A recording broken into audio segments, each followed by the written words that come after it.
আসসালামু আলাইকুম সুপ্রিয় দর্শক, সবার কী অবস্থা? হাজির হয়ে গেলাম দীপ্ত টিভি নিবেদিত মাশরাফি জুনিয়র নাটকের 1058তম পর্বে কী সব ঘটতে চলেছে তার অগ্রিম আপডেট নিয়ে। এই পর্বটি কেউ মিস করবেন না, কারণ এই পর্বে আপনারা দেখতে পারবেন রাহেলা বেগমকে দেখা যাবে সকলের সামনে তার ষড়যন্ত্র ফাঁস হয়ে যাওয়ায় সে এখন পাগলের মতো আচরণ করবে। মিডিয়ার সামনে সে একাডেমিক কোর্স ম্যামকে বিভিন্নভাবে হুমকি দিতে থাকবে। তখন রিপোর্টাররা কোর্স ম্যামকে কেন ডাকা হয়েছে তা জানতে চাইলে কোর্স ম্যাম বলবে, আমাকে এখানে ডাকা হয়নি, আমি নিজের ইচ্ছায় এখানে এসেছি।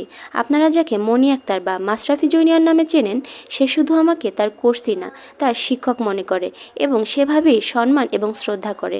একজন ছাত্রের প্রতি তো তার শিক্ষকের কিছু না কিছু দায়িত্ব থাকে, তাই না? আর সেই দায়িত্ববোধ থেকেই আমার মনে হয় শিক্ষক হিসেবে আমার ছাত্র বা ছাত্রীর পাশে থাকা উচিত।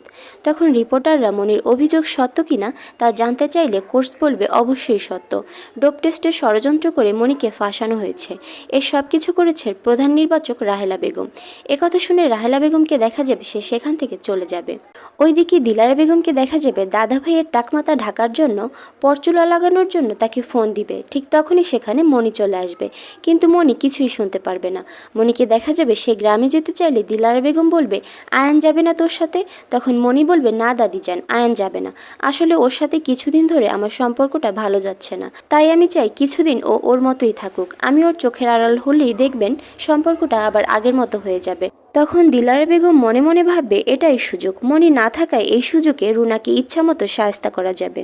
গ্রামে মনির ভাই মন্ডাকে দেখা যাবে বোন আসবে বলে তার কাজকর্ম সে বন্ধ করে দিবে। সে তার অ্যাসিস্ট্যান্টকে বলবে, আজ গঞ্জের কাজ বন্ধ রাখো। বোন ও বোনের জামাই এসে যদি আমাকে না পায় তাহলে ওরা কি ভাববে?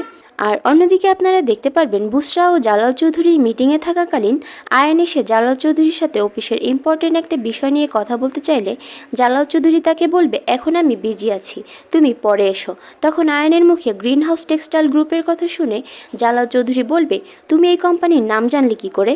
তখন আয়ান এই বিষয় নিয়ে কাজ করছে শুনে জালাল চৌধুরী ভালো করেই বুঝতে পারবে যে বুসরাই পর্যন্ত আয়ানের বিষয়ে যত কথাই বলেছে সে সব কিছুই মিথ্যা এবং এই বিষয়টি সে মাথায় রাখবে। আর এছাড়াও থাকছে আশ্চর্য সকল ঘটনা।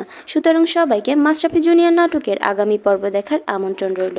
আর হ্যাঁ, ভিডিওটি ভালো লাগলে অবশ্যই চ্যানেলটি সাবস্ক্রাইব করুন। ধন্যবাদ।